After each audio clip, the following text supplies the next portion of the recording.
नमस्कार। आज हम भक्ति आंदोलन का अखिल भारतीय स्वरूप इस विषय पर चर्चा करेंगे। इससे पहले हम भक्ति काल के उदय में विभिन्न मतों के बारे में चर्चा कर चुके हैं। अब हम बात कर रहे हैं कि भक्ति ने आंदोलन का स्वरूप कैसे ग्रहण किया, कौन सा वह समय था, कैसी स्थितियां थी जिसके कारण से भक्ति आंदोलन में बदल गई।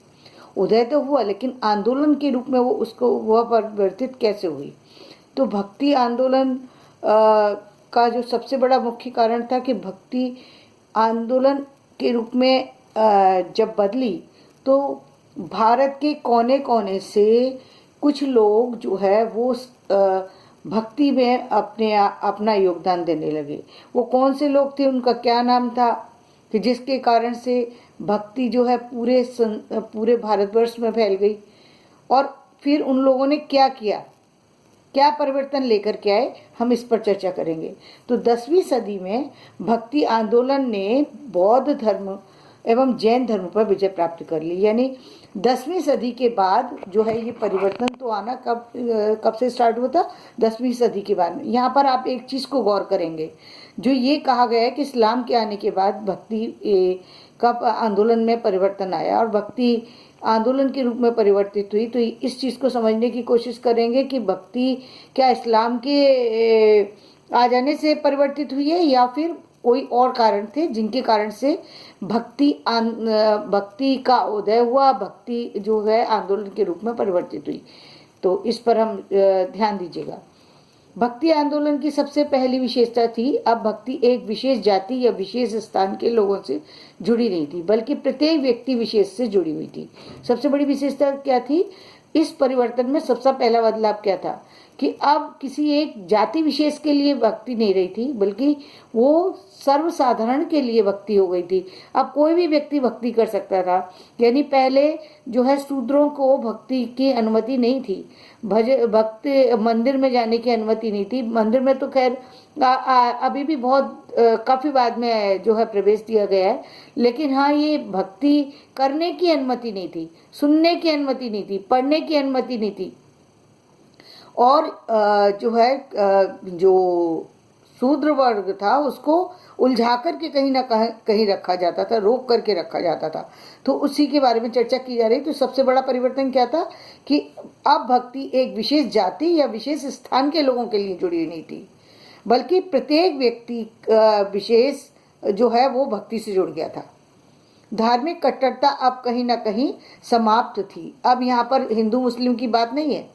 जो धार्मिक कट्टरता जो कि धार्मिक कट्टरता हमारे हिंदू समाज में ही थी, बाहर के समाज को छोड़ दीजिए। हम इस्लाम की बात नहीं कर रहे हैं, हम बात कर रहे हैं हिंदू समाज ही हिंदू समाज में एक दूसरे को जो है एक्सेप्ट नहीं कर रहा था। हिंदू समाज तो छोड़िए, हमारे समाज के अंदर ऐसा भी है कि एक पर्टिकुलर जगह पर रहने वाले व्यक्ति पर्टिकुलर लोगों को जो है वो एक्सेप्ट नहीं करते। और इसी तरीके से एक विशेष धर्म में रहने वाले, यदि ब्राह्मण धर्म का व्यक्ति है, ब्राह्मणों में ही ब्राह्मण एक दूसरे के यहाँ विवाह नहीं करते, एक दूसरे से जो है एक दूसरे से संबंध स्थापित नहीं करते। उसके कारण क्या है वो बहुत सारे अलग अलग हैं। लेकिन फिलहाल हम ये बताना चाहते हैं कि एक जैसे राजस्थान का व्यक्ति है तो राजस्थान का व्यक्ति कोई भी हो सकता है, किसी भी जाति का हो सकता है, लेकिन एक राजस्थान का व्यक्ति दूसरे को एक्सेप्ट करे ये जरूरी नहीं है। तो वो ऐसे कारण क्या थे कि जो एक के लिए कुछ और जो है नियम बनाया गया था, दूसरे के लिए कुछ और। इसको समझेंगे। धार्मिक कट्टरता अब कहीं ना कहीं समाप्त थी, केंद्रीयता प्रभावी हो रही थी। और अब क्या था, पहले तो था जो हमारा समाज था वो एक अलग टुकड़ों में बटा हुआ था। अब जो है केंद्रीयता जो है वो उस पर प्रभावित हो रही थी। अब लोग चाहते थे हम एक साथ एक रूप में जुड़ जाएं।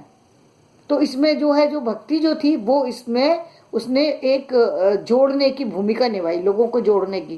क्योंकि भक्ति है, जैसे आज जो है राजनीति में जोड़ने की हम यदि बात करें तो उसमें कई सारे ऐसे पॉइंट हैं जैसे आप राजनीति में जुड़ करके एक केंद्र की व्यवस्था में अपनी मदद दे सकते हैं। लेकिन उस समय ऐसी कोई व्यवस्था नहीं थी कि हर व्यक्ति जाकर के केंद्र में जुड़ सके। तो उसी के कारण से क्या हुआ कि ये भक्ति जो है वो उसको जोड़ने का केंद्र बनी। ये आंदोलन मध्यकालीन जागरण, लोक जागरण, भारतीय जागरण और जन आंदोलन के नाम से जाना गया।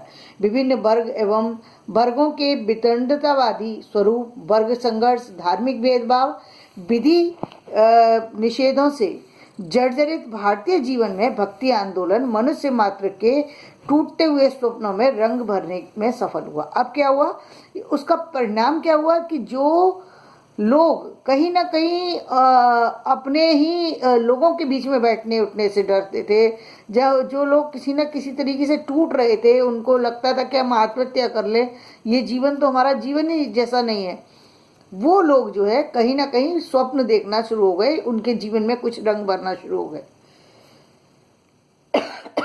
Excuse me. ये आंदोलन रूढ़िग्रस्त समाज और उसकी अमानवीय व्यवस्था के विरुद्ध आक्रोश तथा जिजीविषा की तीव्रतम अभिव्यक्ति था। और ये भक्ति आंदोलन क्योंकि भारत के कोने कोने से उठा था, तो ये जो है ये रूढ़िग्रस्त, जो रूढ़ियों से बंधे हुए लोग थे, उनको एक साथ जोड़ने में सफल हुआ। अमानवीय जो व्यवस्था कर रखी थी उसमें कहीं ना कहीं थोड़ी सी जो है लचक पैदा हो गई। जो विरुद्ध और जो समाज के विरुद्ध जो एक जीने की चाह थी, जो छोटी कम्युनिटी के लोग जो कि जी नहीं पा रहे थे, जिनका जीना दुभर था, जिनका समाज में रहना दुभर था, चलना दुभर, बैठना दुभर, लोगों से बातचीत करना दुभर था, वो कहीं ना कहीं जो है उसमें बदलाव आना शुरू हो गया। गजानन माधव मुक्तिबोध लिखते हैं, भक्ति आंदोलन का जनसाधारण पर जितना व्यापक प्रभाव पड़ा उतना अन्य किसी आंदोलन का नहीं। उन्होंने कहा कि ये भक्ति आंदोलन का प्रभाव समाज पर इतना अधिक पड़ा कि किसी अन्य चीज का प्रभाव जो था वो कहीं ना कहीं जाता रहा। जो भी अन्य चीजों का प्रभाव, यानी इसका मतलब सीधा सीधा साफ हो जाता है कि यदि हम कहें इस्लाम का प्रभाव था या सामंती व्यवस्था का प्रभाव था या बौद्धिस्ट किसी कम्युनिटी वर्ग विशेष के धर्म का प्रभाव था, वो सब धीरे धीरे कहीं ना कहीं समाप्त होने लग गया। पहली बार शूद्रों में संत पैदा हुए। कबीर, रैदास, सेना और पीपा आदि महापुरुषों ने ईश्वर के नाम पर जातिवाद के विरुद्ध आवाज बुलंद की। समाज में न्याय व्यवस्था करने वाला जो स्वार्थवादी वर्ग था उसके विरुद्ध नया विचारवाद उत्पन्न हो गया। अब एक नया विचारवाद सामने उभर गया। अब लोग एक नए विचार के साथ खड़े हो गए थे समाज में, अपने अपने धर्म के लिए लड़ने के लिए। इस प्रकार भक्ति उनके लिए कर्म भूमि बनकर उपस्थित हुई। भक्ति मात्र होकर के नहीं उपस्थित हुई, भक्ति साधना होकर के उपस्थित नहीं हुई। भक्ति उनके लिए कर्म भूमि, यानी भक्ति एक ऐसा माध्यम था जहाँ खड़े होकर के वो अपनी बात रख सकते थे। अभी तक तो उनको कोई ऐसा प्लेटफॉर्म ही नहीं मिला जहाँ पर वो खड़े हो सकें, निम्न जाति के लोग या महिलाएं खड़ी होकर के अपने बारे में कुछ कह सकें, अपनी बात रख सकें। जैसे अभी आप देख रहे हैं कि इस्लाम जो धर्म है उसके अंदर कुछ विचार बदले गए हैं, तो काफ़ी सारे जो उनका पूरा समाज है वो कहीं ना कहीं एक तरीके से बौखलाया हुआ है, उसको परिवर्तन स्वीकार नहीं हो रहा। इसी तरीके से उस समय के समाज को भी ये सब परिवर्तन स्वीकार नहीं था, लेकिन क्योंकि धर्म के साथ जोड़ करके इस परिवर्तन को लाया गया, इसलिए वो इसमें अपनी बात को रखने में सक्षम हुए। आगे चलकर दक्षिण भारत का भक्ति आंदोलन धीरे धीरे अपना उन्मुक्त और समतावादी रूप खोने लगा। जिस भावना के साथ भक्ति उत्पन्न हुई थी, वो जो समानतावादी रूप था, वो कहीं ना कहीं फिर उसमें कहीं ना कहीं एक रुकावट आने लग गई। जातिगत प्रतिबंध की उपेक्षा के बावजूद जाति व्यवस्था और ब्राह्मणों को चुनौती नहीं दी गई। मंदिरों की संख्या में वृद्धि हुई, व्रत अनुष्ठान का चलन बढ़ने लगा। कर्मकांड के माध्यम से ब्राह्मणों की शक्ति बढ़ गई। रामानुजाचार्य ने इन स्थितियों को सुधारने का प्रयास किया। इस आधार पर उन्होंने वैष्णवों को भक्ति के दार्शनिक आधार देकर जो है जोड़ने की कोशिश की, जिसे विशिष्टाद्वैतवाद के नाम से जाना गया। रामानुजाचार्य के शिष्य राघवानंद हुए और राघवानंद के शिष्य परंपरा में रामानंद हुए, जिन्होंने इस भक्ति आंदोलन को बढ़ाया। एक और विशेष बात उस समय में थी जो लोग जो थे वो उनको पुस्तकीय ज्ञान जो था वो उस पर अधिक भरोसा नहीं था, उसकी उपेक्षा करते थे, जिसकी छाप हमें आज भी दिखाई देती है कि आज भी बहुत सारे से लोग ऐसे हैं जो भक्ति से जुड़े हुए हैं, विशेषकर धर्म से जुड़े हुए हैं, धार्मिक अनुष्ठान करते हैं, पूजा पाठ करते हैं, भागवत वक्ता हैं, या फिर वो और भी किसी चीज़ के बोलने वाले हैं। वो लोग शिक्षा पर ज़्यादा जोर नहीं देते। उन्होंने एक सामान्य सा तरीका अपना लिया है कि जो बिना पढ़े भी शिक्षा, तो ये धर्म का प्रवचन तो बिना पढ़े दिया जा सकता है, इसमें इतनी बड़ी कोई बात नहीं है। क्या कबीर ने नहीं दिया? वो ऐसे ऐसे उदाहरण रखते हैं जो बहुत बचकाने लगते हैं, लेकिन क्योंकि समाज भी उस चीज़ को समझ नहीं पाता, इसलिए वो उनको एक्सेप्ट करता चला जाता है। बल्कि एक जो धर्मगुरु है उसको धर्म का तो ज्ञान होना चाहिए ना। अपने धर्म का ज्ञान नहीं है, उसको शिक्षा, उन्होंने भागवत पढ़ी नहीं, भागवत सिर्फ एक भागवत पढ़ना था तो सिर्फ एक भागवत पढ़ा, वेद नहीं पढ़े, पुराण नहीं पढ़े, और अन्य धर्मों को नहीं पढ़ा।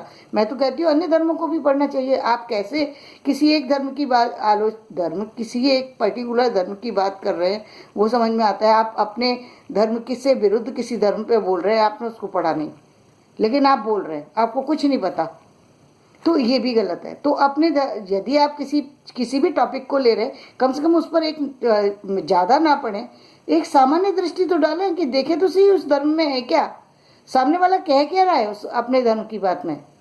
तो वो जो था शिक्षा लेने का जो परंपरा थी, वो उस समय भी नहीं थी, और आज भी हम देखते हैं समाज में जो भी लोग धर्म में जा रहे हैं, ज़्यादातर जितने भी पूजा अनुष्ठान में लगे हुए लोग हैं, वो शिक्षा लेना ज़्यादा उचित नहीं समझते। उनको लगता नहीं है कि शिक्षा जो है वो उनके धर्म में कहीं ना कहीं भी उनकी मदद करती है।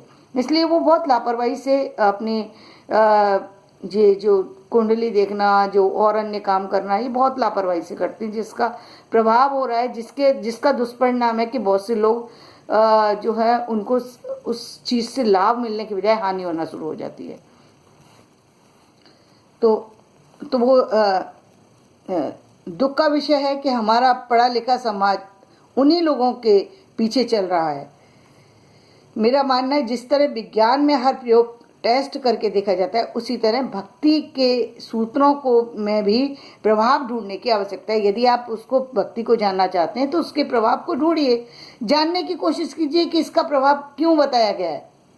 यदि भक्ति में कोई बात, चाहे वो अंक ज्योतिष से जुड़ी हो, चाहे वो किसी और ज्योतिष से जुड़ी हो, चाहे आप वो ज्योतिष से जुड़ी हो या फिर अन्य किसी चीज़ से भी जुड़ी हो, धर्म के किसी भी चीज़ को लेकर के ऑब्जेक्शन जो किया जा रहा है, जो लोग बात पूछते हैं उसका तर्कपूर्ण उत्तर दिया जाना चाहिए। बहुत सारी ऐसी चीज़ों में लोग जो है आंसर देने के काबिल नहीं है, क्योंकि उन्होंने उसका अध्ययन नहीं किया है। तो वो ये जरूरी है कि जैसे साइंस में प्रयोग करके देखे जाते हैं, उसी तरीके से जब आप अपने विषय के बारे में चर्चा करें तो उसके बारे में भी पूरी तरह से एक रिसर्च करें और उसके बाद अपना वक्तव्य सामने रखें। इस तरह जो आंदोलन दक्षिण भारत में शुरू हुआ वह उत्तर भारत में ही नहीं पूरे भारतवर्ष में फैल गया। दक्षिण भारत के अनेक संतों ने भक्ति आंदोलन का विस्तार किया। इन संतों की भक्ति विशुद्ध प्रेम पर आधारित थी। उनके उपास्य देव शिव और विष्णु थे। यहाँ शिव भक्त नैनार नाम से प्रसिद्ध हुए और विष्णु भक्त आलवार नाम से प्रसिद्ध हुए। प्राचीन काल से ही धर्म और मोक्ष की साधना के लिए तीन मुख्य मार्ग प्रचलित थे, कर्म ज्ञान और भक्ति। ये तीन मार्ग पहले से ही प्रचलित थे कि ये यदि हम क्या चाहते हैं, धर्म और मोक्ष, ये हम इससे जुड़ना चाहते हैं तो इसके लिए केवल तीन साधन हैं, पहला कर्म, दूसरा ज्ञान और तीसरे भक्ति। तब हम मोक्ष की प्राप्ति करते थे। मुख्य रूप से मोक्ष प्राप्त करना जो था वो उनका लक्ष्य हुआ करता था। या फिर अब भक्ति की प्राप्ति, धर्म से जुड़ी हुई भक्ति होती, तो भक्ति को हम कैसे प्राप्त कर सकते हैं, तो उसके माध्यम जो बताए थे वो कर्म ज्ञान और भक्ति को बनाया गया था। अब यहाँ पर जो मोक्ष की बात है वो एक अलग विषय है कि मोक्ष जो है वो मूलतः कोई चीज़ ही नहीं है। मूलतः वो हर व्यक्ति के लिए चीज़ ही नहीं बनी है, लेकिन उस पर विवेचन इतना ज़्यादा किया गया है, उसको इतना ज़्यादा दिखाया गया है कि लोग सिर्फ मोक्ष के पीछे भाग रहे हैं। कहीं भी जाते हैं कि हमें मोक्ष मिल जाए। किस लिए पूजा करते हैं? हम तो ये चाहते हैं कि मोक्ष मिल जाए। अरे आपको पता है मोक्ष क्या होता है? मोक्ष का अर्थ भी जानते हो? उन पंडितों से पूछिए कि वो जो बता रहे हैं। उन लोगों को मोक्ष मोक्ष मोक्ष करके इतना समझा दिया है मोक्ष कि एक, मैं ये कहती हूँ कि ये जीवन हमारा जो मिलता है, हमें संसार में जो जीवन मिला है वो किसी कारण से मिला है ना। तो वो कारण क्या है? वो कारण ये है कि मोक्ष प्राप्त करना, ये तो नहीं है। तो फिर क्या है? खैर, हम इस समय हम इस विषय पर चर्चा नहीं करेंगे, क्योंकि हमारा ये आज ने कोई अलग से वीडियो देंगे तो बताएंगे। तो खैर, ये 3 चीज़ों के कारण से जो है भक्ति को जो है जोड़ा गया था। इनमें कभी कर्म की प्रधानता रही, कभी ज्ञान की, और कभी भक्ति मार्ग की। उपनिषद काल में ज्ञान की प्रधानता थी, जबकि ब्राह्मण काल में कर्म पर इतना अधिक बल दिया गया कि कर्म कांड का विस्तार और उनकी विकृतियों के विरुद्ध आवाज उठाई गई। जैसे आज भी कर्म की प्रधानता दी जा रही है। आज जैसे जिस तरीके से कर्म की प्रधानता उस समय हुई थी, उसी तरीके से कर्म की प्रधानता जो है वो इस समय भी है। उपनिषद काल में जो है वो ज्ञान की थी, और ब्राह्मण काल में कर्म की, जिसके माध्यम से कर्म कांड ही बना दिया गया और उनकी विकृतियों के विरुद्ध आवाज उठाई गई। अब देखिए, जैसे हम कर्म की भूमिका देखते हैं, तो कर्म की भूमिका में भी तो बहुत सारे तरीके के कर्म हैं। तो कहाँ पर हमारी कर्म की भूमिका जाकर के उसकी इति करनी है, वो समझने की जरूरत है। लेकिन खैर, हम इसको छोड़ते हैं। यहाँ पर इन भक्तों में बड़ी संख्या में शूद्र थे। शूद्रों के साथ महिला भक्त भी वहाँ पहली बार दिखाई देती हैं। आंडाल या आंडाल महिला की गिनती प्रसिद्ध आलवार भक्तों में की जाती है। विष्णु भक्त थी ये, और शूद्र जाति से आती हैं। 8वीं शताब्दी के अंत में शंकराचार्य ने वर्ण व्यवस्था को फिर से मजबूत करने की कोशिश की। मतलब 8वीं, हमने 10वीं सदी की बात की है, लेकिन 8वीं शताब्दी की बात कर रहे हैं। और उनके मत में शूद्रों को ज्ञान नहीं दिया जाना चाहिए। शंकराचार्य ने क्या नियम बनाया? शूद्रों को ज्ञान ना दिया जाए, केवल द्विज को यानी ब्राह्मणों को और ये यज्ञ पाठ और दान देने और लेने का अधिकार है। उन्होंने साफ घोषणा की कि जो शूद्र वेदों को सुने उसके कानों में पिघला हुआ शीशा और लाख भर दिया जाए। देखिए, ये हर धर्म में कुछ लोग इतने कट्टरवादी होते हैं कि वो सिर्फ धर्म के सुने हुए शब्दों को ही सिर्फ मनन चिंतन करते हैं। वो सब उसकी व्याख्या पर नहीं जाते, उसका जो मूल बात है उस पर नहीं जाते। उसके विरुद्ध जो है वो ऐसे चीज़ों को जन्म दे देते हैं जिनका कोई मतलब नहीं है। अब ये जैसा कि आप यहाँ देख रहे हैं कि उन्होंने क्या कहा, शीशा और लाख भर दिया जाए किसी शूद्र को यदि वो वेद को सुन भी ले, तो ऐसे व्यक्ति को, मतलब वो ये भी नहीं मानते कि शूद्र इस लायक भी है कि वो वेद को सुन भी सके। शिक्षा तो बाद में ग्रहण करेगा व्यक्ति, लेकिन पहले वो सुनने लायक भी नहीं, वो सुन भी नहीं सकता। सुनेगा तो भी उसके कानों में शीशा और लाख भर दिया जाए। इनकी मान्यता आलवार और नैनार भक्तों की सामाजिक समानता की भावना के विपरीत थी, जो कि 10वीं शताब्दी में के बाद आई। उसके बिल्कुल विपरीत थे ये लोग। शंकराचार्य की, मैं ऐसा नहीं कहती कि ये मतलब सारी बातें गलत हैं, लेकिन कुछ बातें जरूर कट्टरवादिता के कारण से उत्पन्न होती हैं जो नहीं होना चाहिए लेकिन ये हर धर्म में कुछ लोग इतने कट्टरवादी होते हैं कि वो बिना सोचे समझे ऐसी चीज़ों को अंजाम दे जाते हैं कि जिससे काफ़ी सारा नुकसान हो जाता है। उस नुकसान के बाद वापस से फिर वो वहीं आ जाता है व्यक्ति जहाँ से चल रहा था। शंकराचार्य की मान्यताओं का विरोध रामानुजाचार्य एवं मध्वाचार्य जी ने किया। रामानुजाचार्य ने भक्ति के क्षेत्र में सबकी समानता को स्वीकार किया। और देखिए, क्योंकि देखिए, जब एक श्रेष्ठ व्यक्ति ही राजा से लड़ सकता है, तो एक धर्म का व्यक्ति शंकराचार्य जी थे, एक रामानुजाचार्य जी आए, क्योंकि वो भी बराबर की टक्कर के व्यक्ति थे, इसलिए उन्होंने उस धर्म के विरुद्ध आवाज उठाई।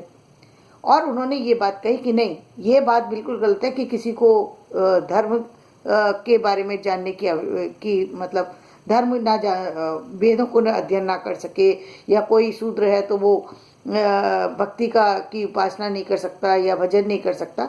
ये सारी चीज़ें गलत है। उन्होंने कहा कि सबको समानता का अधिकार है। इसके बावजूद वे जाति पाति के बंधनों को सामाजिक व्यवहार के क्षेत्र में चुनौती नहीं दे सके। उन्होंने इसके इतना कहने के बावजूद भी वो सामाजिक बंधनों को चुनौती नहीं दे सके, यानी वो ये नहीं कर सके, इतना तो उन्होंने कहा कि मंदिरों में शूद्रों का प्रवेश दिला सकें, ऐसा वो नहीं कर सके। या और अन्य चीज़ों में जो गांवों में प्रथाएं चल रही थी, जो कि एक शूद्र का कुआं अलग है तो ब्राह्मणों का कुआं अलग है, तो और जो चीज़ें उसके विरोध में वो नहीं खड़े हो सके। इसके बावजूद वह जाति पाति के बंधनों को सामाजिक व्यवहार के क्षेत्र में चुनौती नहीं दे सके। उन्होंने मध्य मार्ग को अपनाते हुए निर्देश दिया कि सभी भक्तजन कीर्तन साथ में करेंगे, लेकिन भोजन अपनी अपनी जाति के अनुसार करेंगे। उन्होंने कहा कि इतना उन्होंने उसको थोड़ा सा व्यवस्था को थोड़ा बदलाव लाए कि इतना हो सकता है कि हम लोग जब भजन कर रहे हो, जब हम कोई पाठ कर रहे हो, उन भजनों को सुनने की, या कोई हम वक्तव्य दे रहे हो या कोई प्रवचन दे रहे हो तो वो आप सुन सकते हैं, लेकिन जब हम भोजन करेंगे, जब किसी तरीके का भी कोई प्रसाद दिया जाएगा तो प्रसाद वितरण के समय आप अलग पंगत में खड़े होंगे और हम अलग दूसरे पंगत में बैठेंगे, यानी हम अलग अलग बैठ करके खाना पीना खाएंगे। इन्हीं की शिष्य परंपरा में रामानंद जी हुए। उन्होंने भक्ति तथा धर्म के क्षेत्र में ब्राह्मणों के एकाधिकार और जाति प्रथा से उत्पन्न छुआछूत का जोरदार विरोध किया। उनके शिष्यों की परंपरा में और इनके किसके रामानंद जी किसके शिष्य थे? रामानुजाचार्य के शिष्य थे राघवानंद, और राघवानंद के शिष्य हुए रामानंद जी। और रामानंद जी इस परंपरा के एकदम विरोध में खड़े हो गए और उन्होंने जोरदार जो है छुआछूत का जो विरोध था उस पर जोरदार अपनी जो है अभिव्यक्ति दी। साथ ही उन्होंने कुछ ऐसे लोगों को अपने शिष्य परंपरा में जोड़ लिया, जिनमें कबीर जो थे वो जुलाहा जाति से आते थे, रैदास जी जो थे वो हरिजन थे, और उन्होंने हरिजन को देखिए उस समाज में, आज के समाज में भी किसी हरिजन में नहीं, यानी किसी सबसे निकृष्ट जाति के व्यक्ति को अपने साथ बैठाना बहुत मुश्किल का काम होता है, लेकिन रामानंद जी ने हरिजन को, रैदास को अपना शिष्य बनाया, कबीर को अपना शिष्य बनाया, धर्मदास जो कि अछूत जाट किसान थे उनको अपना शिष्य बनाया, और सेना जो कि नाई की श्रेणी में आते थे उनको अपना शिष्य बनाया। यानी उन्होंने एक बहुत बड़े बदलाव को लाने की कोशिश की। उन्होंने ये बताया कि मानव से मानव का विरोध नहीं होना चाहिए, यानी हम सब एक समान हैं, तो फिर इतना विरोध क्यों? Excuse me. मध्वाचार्य ने अपने शिष्यों को साफ निर्देश दिया कि वे जाति और प्रेम पर आधारित कुरीतियों को दूर करने का प्रयास करें। ब्राह्मणों तथा उच्च जातियों की तरह शूद्रों को भी वेदों का अध्ययन का अधिकार होना चाहिए और अछूतों को भी विष्णु भक्ति से नहीं रोका जा सकता। और उन्होंने साफ साफ शब्दों में कह दिया कि विष्णु की भक्ति से किसी को नहीं रोका जा सकता। वल्लभाचार्य के पुष्टि मार्ग में जातीय भेदभाव नहीं था। अष्टछाप के कवियों में कृष्णदास, कुंभनदास और चतुर्भुजदास शूद्र थे। और इधर क्या हुआ, जो कृष्ण भक्ति धारा को लेकर के चल रहे थे वो कौन थे? वल्लभाचार्य जी। और वल्लभाचार्य जी ने क्या किया था और क्यों किया था ये भी मैं आगे बताऊंगी आपको। वल्लभाचार्य जी ने अष्टछाप की परंपरा बनाई, तो उसमें उन्होंने 3 जो है वो शूद्रों को अपने साथ जोड़ा, जिसमें एक पहले थे कृष्णदास, दूसरे थे कुंभनदास और तीसरे चतुर्भुजदास थे, जिनको कि उन्होंने अपने अष्टछाप के कवि 8 कवि बनाए थे। 8 जो मूल भक्त बनाए, मूल कवि बनाए, उनको जोड़ा था। मुसलमान भक्ति कवि में रस खान को जो है विठलनाथ के प्रिय शिष्य थे। विठलनाथ कौन थे? वल्लभाचार्य जी के बेटे। और उनके शिष्य कौन थे? भक्त कवि रस खान, जो कि मुस्लिम जाति से आते थे। उन्होंने जाति की सुविधाओं और उच्च वर्ग के दृष्टिकोण का परित्याग कर भक्ति आंदोलन में नेतृत्व दिया। परिणाम स्वरूप भक्ति आंदोलन में जितनी संख्या में शूद्र भक्त हुए, स्त्री भक्तों की संख्या उतनी नहीं थी। फिर भी इतिहास में पहली बार महिला भक्त और लेखिकाओं की उपस्थिति हुई, और 10वीं शताब्दी के बाद इतना परिवर्तन जरूर आया कि कुछ स्त्रियां जो है वो भक्त बन सकी और कुछ महिलाओं ने लेखन का कार्य शुरू किया। अब उन महिलाओं में कौन कौन सी महिलाएं थी, इसके बारे में भी हम चर्चा करेंगे। दक्षिण में आंडाल के साथ उत्तर भारत में निर्गुण भक्तों में कई महिला संत भी मौजूद थी। रामानंद के शिष्यों में भी सुरसरी और पद्मावती नाम की महिला संत मौजूद थी। रामानंद के शिष्यों में कौन कौन थी? सुरसरी और पद्मावती।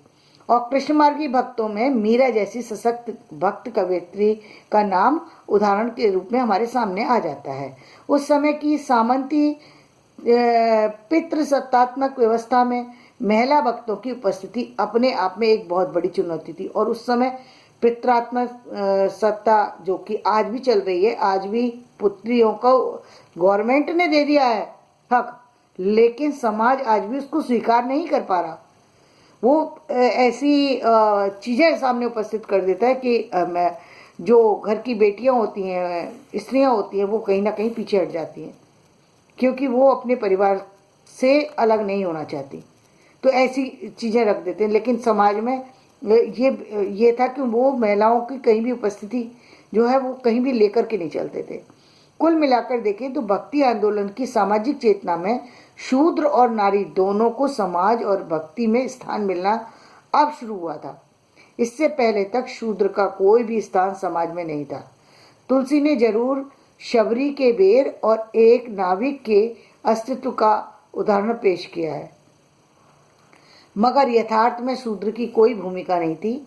महिला की भूमिका भी नायिका की नहीं थी, बल्कि वह पुरुष की सहनायिका या समाज में मात्र गृहस्थ धर्म को बढ़ाने का साधन या शोषित के रूप में दिखाई देती है।